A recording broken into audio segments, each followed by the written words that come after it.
சமீபத்துல கூட நான் ஒரு கர்த்தரங்கத்துல பேசும்பொழுது தமிழகத்தினுடைய சார்ல்ஸ் பிராட்லா எங்க அண்ணன் தான் நான் ரொம்ப பெருமிதமா அதை பதிய வச்சேன்.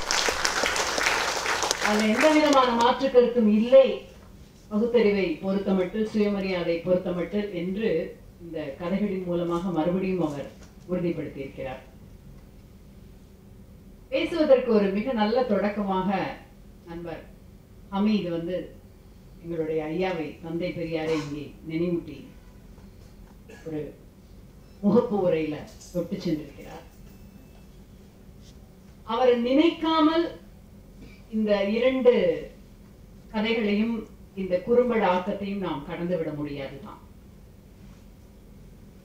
தந்தை பெரியார் குறித்து அவர் திருமணத்திற்கு முன்பாக மைனர் போல திரிந்தார் அப்படிலாம் ஒரு விமர்சனங்கள் வைக்கப்பட்டதுண்டு. நம்ம கருஞ்சட்டை தோழர்கள் நீங்க ரொம்ப நல்லா அறிவீர்கள்.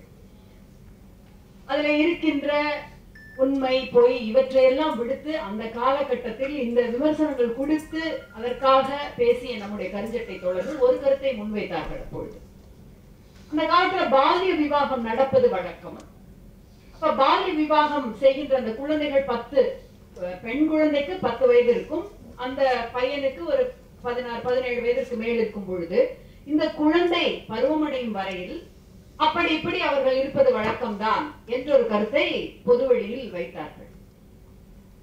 இது குறித்து ஒரு விவாதம் வந்த பொழுது நான் சொன்னேன், தந்தை பெரியார் மட்டும் இருந்து அவர் இந்த மாதிரியான ஒரு விமர்சனத்தை கேட்க நேர்ந்திருந்தால் அவர் சொல்லி இருப்பார், நீங்கள் ஏன் அந்த பருவத்திற்கு வந்துவிட்ட ஆண் குழந்தையை, ஆணை பற்றி மட்டுமே கவலைப்படுகிறீர்கள்? அப்படி என்றால் இளவயதிலே விதவையாக்கப்பட்டவர்கள், அவர்களுக்கும் எல்லா விதமான எங்கெங்கும் போவதற்கு உரிமை இருக்கும் தானே என்று வாதித்திருப்பார். நம்முடைய தோழர்கள் இந்த விஷயத்திற்கு உள்ளே செல்வதற்கு முன்பாக தந்தை பெரியாருடைய கருத்தை ஏற்றுக்கொண்டு அதற்கு பதிலளிக்க வேண்டும் என்று நான் ஒரு விவாத மேடையிலே குறிப்பிட்டேன். அதைத்தான் எனக்கு இந்த முதல் கதை மீசை நினைவூட்டியது. ஷபனாஸ்மி மண்டேலாவிற்கு கொடுத்த முத்தம் எவ்வளவு சர்ச்சைக்கு உள்ளாக்கப்பட்டது என்பதை நீங்கள் அறிவீர்கள்.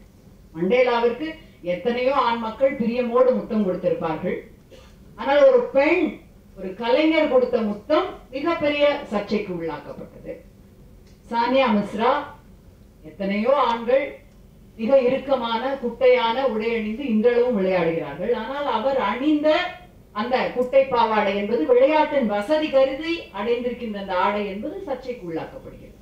ஆக காலம் காலமாக இந்த கலாச்சாரம், பண்பாடு இவையெல்லாம் நம்முடைய வெளியிலே பெண்ணின் மேலே தூக்கி வைக்கப்படுகின்ற சுமையாக மட்டுமே இருந்து வருகின்றது என்பதை மிக அழகாக இந்த முதல் கதையிலே அண்ணன் அவர்கள் அதிலும் மீசை என்கின்ற அந்த ஒரு சொற்றொடரை வைத்து உடைத்து காட்டியிருக்கின்றார். நான் நினைத்து கொண்டே, நான்லாம் சென்னைக்கு வரப்ப மிக மெல்லிய மேல்வீட்டு மீசையோட தான் வந்தோம். எங்களுக்கு எல்லாம் சென்னைக்கு வர்ற வரைக்கும் இந்த அப்பர் லிப் பண்ற விஷயமே தெரியாது. கரிசக்காட்டுல இருக்கிறவங்களுக்கு, மதுரையில இருக்கிறவங்களுக்கு அதை நீங்க அப்பர் லிப் பண்ணாதான் ஒரு நல்ல தோற்றம் கிடைக்கும். மிக மெல்லிய மீசையோட தான் நீங்க என்னுடைய பழைய புகைப்படங்கள்ல என்னை பார்த்திருக்க முடியும். அந்த பாகுபாடு இல்லாம தான் நாங்க வளர்ந்தோம். அழகு என்று ஒன்று உங்கள் மீது திணிக்கப்படும் பொழுது, அழகு என்ற ஒரு கருத்தாக்கம் வரும் பொழுது இந்த மாதிரியான விஷயங்கள் எல்லாம் மீசை என்றால் அது ஆணுக்கு, இப்படி எல்லாம் சில விஷயங்கள் வந்திருக்கு. அந்த கதையில மிக அழகா அபிநயாவுக்கு என்னுடைய பாராட்டுக்கள். சீனு சொன்னாங்க அதை சரியா நேர்த்தியோட புகைப்பிடிக்க தெரியவில்லை என்று. ஆனா அவங்க எனக்கு என்னமோ பார்த்தா ரொம்ப ரசிச்சு அனுபவிச்சு அதை பண்ணிருந்த மாதிரி தெரிஞ்சது.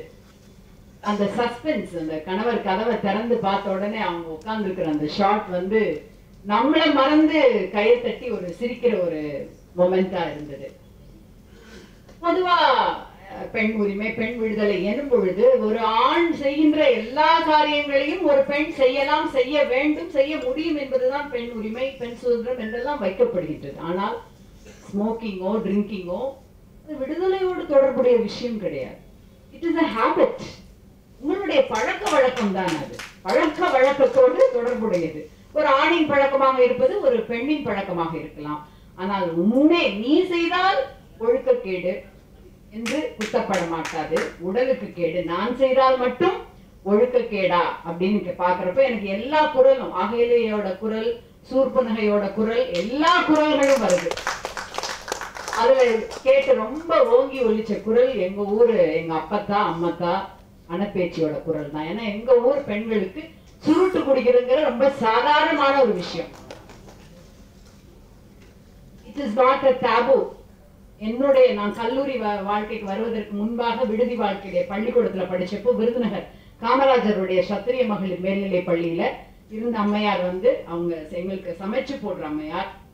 ரொம்ப சர்வசாதாரணமா சமையல் முடிச்சுட்டு ரிலாக்ஸ்டா உட்காந்து சுருட்டு குடிச்சிட்டு இருப்பாங்க.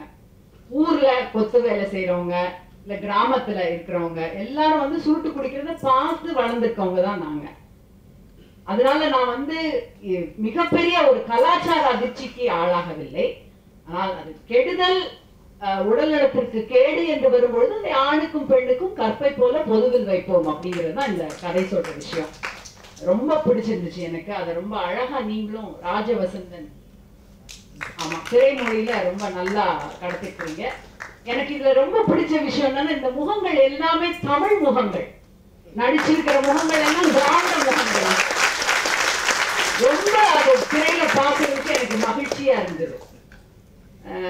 நாங்க எங்க ஊர்ல இப்படி என்ன மாதிரி இருக்கவங்கள வெள்ளொழுவன்னு சொல்லுவோம். அது திராவிட நிறமோ திராவிடத்திற்கான ஒரு இதோ கிடையாது. மாறுதலாக இந்த எல்லா முகங்களும் அந்த முகங்களாக இருப்பது எனக்கு கூடுதல் மகிழ்ச்சியாக இருந்தது. இரண்டாவது சிறுகதை காக்கை கூடு மிக அற்புதமாக மனுஷ ஹமீது சொன்னது போல அது மானுட நேயம் கிடையாது, அதுதான் மனித இயல்பு. ஊர்ல சொல்லுவாங்க, நியாயப்படி ஒண்ணு நீங்க சரி தப்பு நினைக்கிறது நியாயப்படி தப்பா இருக்கலாம், ஆனா தர்மப்படி அது சரிம்பாங்க. அது இப்ப வரைக்கும் ஊர்ல இருக்கிற சொல்லவிடதான். அப்போ ஒரு அறியாமலோ இல்ல விரும்பியோ அண்ணனுக்கு ஒரு சின்ன தயக்கம் இருந்தது, தவறுகளை நியாயப்படுத்துகிறோமோ என்று அப்படின்னு. அது வந்து தவறா சரியா இல்லையான்னா அவருடைய மனைவிட்ட கேட்டாதான் தெரியும். அந்த நம்முடைய கதாநாயகனுடைய மனைவிட்ட கேட்டாதான் அது தவறா இல்லை எதுவாங்கிற ஒரு விஷயம் தெரியும். தந்தை பெரியார் திருமணமான பின்பு கூட காதலில் விழுவதற்கு ஒரு பெண்ணுக்கு சுதந்திரம் இருக்கு, அது அவளுடைய மனம் சம்பந்தப்பட்ட விஷயம் அப்படின்னு சொல்றாரு. ஒரு பொதுக்கூட்ட மேடையில இதை சொல்றப்போ முன்னால் இருக்கிற ஒருத்தர் எந்திரிச்சு, அப்படின்னா இன்னைக்கு ராத்திரிக்கு நீங்க மணியம்மையார் எனக்கு கூட இரவு அனுப்பி வைக்க முடியுமான்னு கேட்கிறாரு. மீசை வச்சிருக்கிற எல்லாருக்கும் அப்படி சுருன்னு ஏற கேள்வி இந்த கேள்வி. இப்ப கேட்க முடியாது யாரும். நீங்க இப்படி கூட கண்ணை இமைக்கல தந்தை பெரியார். முட்டாளே, இதை நீ கேட்க வேண்டியது என்கிட்ட இல்ல, அவங்க கிட்ட. அதுதான் எனக்கு வந்து இந்த சிறுகதையோடைய தாக்கமா நான் அந்த கருத்தை தான் நான் நினைச்சிட்டு இருக்கேன். அதுக்குள்ளேயே நீங்க போக வேணாம், அவங்க தவறு பண்ணாங்களா இல்ல அவங்களோட இதா எதுவுமே போக வேணாம். அது அவங்க வாழ்க்கையில நடந்த ஒரு விஷயம், அது கணவன் மனைவி அந்தரங்கத்துக்குள்ள ஒரு நடந்த ஒரு விஷயம். அவங்க விருப்ப தேர்வுல கூட அது அப்படி இருந்திருக்கலாம். ஆனா அதை இவன் புரிந்து கொள்கிற ஒரு ஒரு கட்டம் ரொம்ப இயல்பா அப்படிதான் இருக்கும். நிறைய சமயம் நம்ம வந்து ரொம்ப கடினமா இப்படிதான் நம்ம அப்படின்னு ஒரு இருக்கிறப்போ ஒரு சின்ன ஒரு கைப்பிடித்தல், ஒரு சின்ன கட்டி அணைத்தல் அப்படி நம்ம அழகி முற்றிலும் மாறான ஒரு திசைக்கு அப்படியே போயிடும். அத்தனை இழக்கமும் அத்தனை புரிதலும் உடையதுதான் மனித மனம். நாம தான் கலாச்சாரம் பண்பாடு இதெல்லாம் தூக்கி எடுத்து சுமந்துட்டு இருக்கோம். அதையும் ரொம்ப அழகா இந்த மொழியில வந்து கடத்திருந்தீங்க. எனக்கு அதுல இருக்க நுவான்சஸ் தெரியலனாலும் அந்த காக்கா அந்த அனிமேட்டட் இது எனக்கு சரியாக தான் பட்டது. ஏன்னா காலம் காலமாக அந்த கதைகளை தான் நம்ம குழந்தைங்களுக்கு புத்தகத்துல சொல்லி கொடுத்துட்டே வந்திருக்கிறோம்.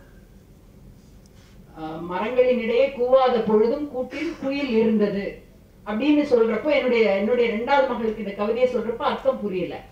அப்ப ஏன் அது குயில் கூட்டுல இருக்கு, ஏன் கூவ முடியல, இல்லைன்னா நீங்க ஏன் குயில்னு சொல்றப்போ நம்ம அந்த கதையை சொல்றோம், இல்ல அது காக்கா கூட்டுல வந்து போட்டுரும். இது குயிலினுடைய அந்த இதுக்காக ஒரு தகுடுத்தமான வேலைக்கு இதுக்கெல்லாம் சொல்லுவாங்க. ஆனா ரொம்ப அழகா வந்து ஒரு காக்கை கூடுங்கிறது எவ்வளவு ஒரு பிரபஞ்சத்தன்மையோட இருக்குங்கிறத அண்ணன் சொல்லியிருக்கிறாரு. எனக்கும் ரொம்ப ஆச்சரியமான விஷயம்தான். சிறந்த பேச்சாளராக மிக அழகாக தன்னுடைய கருத்துக்களை எதிராளிகள் மறுக்கவே முடியாத வண்ணம் வாதத்தில் வைப்பவராக நான் அண்ணனை பார்த்திருக்கின்றேன். சிறுகதை ஆசிரியராக பார்த்த பொழுது ரொம்ப சந்தோஷமா இருந்தது. புதுமைப்பித்தனுடைய மனக்குகை என்கின்ற சிறுகதையை 40 ஆண்டு காலம் ஆயிடுச்சு எழுதி, இன்னமும் தாண்டி வர முடியாதவர்கள் இருக்கிறாங்க. நம்முடைய சிறுகதை ஆசிரியர் நம்முடைய மதிப்பிற்குரிய கோணங்கியிடம், ஏன் நீங்க புரியுற மாதிரியே எழுதுறதே கிடையாது, உங்களுடைய புரியாமைக்கு காரணம் என்ன, எதுக்காக எழுதுறீங்கன்னு கேட்டப்ப அவர் சொன்னாராம், எனக்கான வாசகன் இன்னும் 20 ஆண்டுகள் கழித்து வருவான், அவனுக்காக தான் நான் எழுதுறேன்னு சொன்னான். ஒரு சிறுகதை ஆசிரியனுக்கு அப்படி சொல்றதுக்கு சுதந்திரமும் உரிமையும் இருக்கு. ஆனா ஒரு திரைப்படத்தை இயக்குறவருக்கு, ஒரு குறும்படத்தை இயக்குறவருக்கு, அந்த கலைஞனுக்கு அது இல்லைன்னு நான் நினைக்கிறேன். ஏன்னா ஒரு சிறுகதை, ஒரு படைப்பு எதிர்காலம் கருத்தில் வைத்து எழுதப்படுவது எதிர்காலத்திற்கும் நிகழக்கூடியது, நிற்கக்கூடியது. ஆனால் இந்த ஊடகம் என்பது நிகழ்காலத்தில் பார்வையாளர்களை வசீகரிக்க வேண்டிய ஒரு கட்டாயத்தில் இயங்குகின்ற ஊடகம். எதிர்கால வாசகனுக்காக அண்ணன் செய்த இந்த விஷயத்த அவ்வளவு சுதந்திரமா எத்தனை வருஷம் கழிச்சு, எத்தனை ஆண்டுகள் கழித்தாலும் இந்த 2 சிறுகதையும் பேசப்படும். ஆனால் அதை இந்த நிகழ்கால பார்வையாளர்களுக்கு இவங்க கடத்திருக்கிற இந்த வித்தை ரொம்ப பாராட்டுக்குரிய ஒரு விஷயம். ஒவ்வொரு தொழில்நுட்ப கலைஞர்களையும் நான் பாராட்டுறேன். எனக்கு தெரிஞ்சு ரொம்ப அழகா இந்த நிகழ்கால பார்வையாளர்களை இந்த படைப்பின் மூலம் இவங்க கட்டி போட்டிருக்காங்க. அந்த கம்பெனி பேர் எனக்கு ரொம்ப பிடிச்சிருந்துச்சு, கை காசு போட்டு ஒரு தரமான படைப்புகள். அதே மாதிரி பாரதிதாசனுடைய அந்த லோகோவும் பார்த்தேன்னா, பாரதிதாசனை பெயரை சொன்னாலே, பாரதிதாசனுடைய ஒரு அடியொற்றி நாங்கள் வந்தவர்கள் என்று சொன்னாலே நீங்கள் பிற்போக்கானவர்கள், நீங்கள் நவீனத்துவ கவிஞர்கள் இல்லை எல்லாம் என்று சொல்கின்ற காலம்தான். ஆனால் அதையெல்லாம் மீறி ஒரு படைப்பு என்பது கலாச்சார தடைகளை, பண்பாட்டு தடைகளை உடைப்பதோடு காலத்திற்குமான ஒரு சுயமரியாதையும், ஒரு பகுத்தறிகின்ற விஷயத்தையும் ஒரு இயல்பான மனித உணர்வுகளோடு கடத்த வேண்டும். அதுதான் கலையினுடைய ரசாவாதம் என்பதை இந்த 2 குறும்படங்களும் இன்றைக்கு எனக்கு அனுபவபூர்வமாக உணர தந்தன. அண்ணனுக்கு என்னுடைய மனமார்ந்த பாராட்டுன்னு சொல்ல முடியாது. என்னுடைய ஒரு சின்ன திட்டிவாசல் மாதிரி சிறுகதைங்கிற உலகத்தை திறந்து வச்சிருக்கிறாரு. இன்னும் நிறைய அவர்கிட்ட இருந்து நாங்கள் எதிர்பார்க்கிறோம். படக்குழுவினருக்கு என்னுடைய பாராட்டுகள். நன்றி.